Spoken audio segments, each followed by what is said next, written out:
సుందరకాండలో రాముడు కనపడకపోయినా రామ కథ 1కి 10 మార్లు చెప్పబడుతుంది.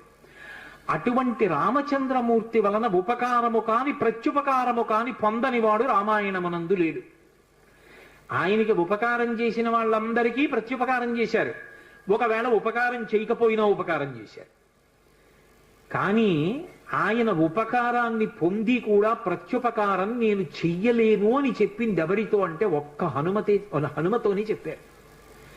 రామాయణ పరిసమాప్తి సమయంలో హనుమని దగ్గరికి పిలిచి గట్టిగా కౌగిలించుకుని ఒక మాట అన్నారు.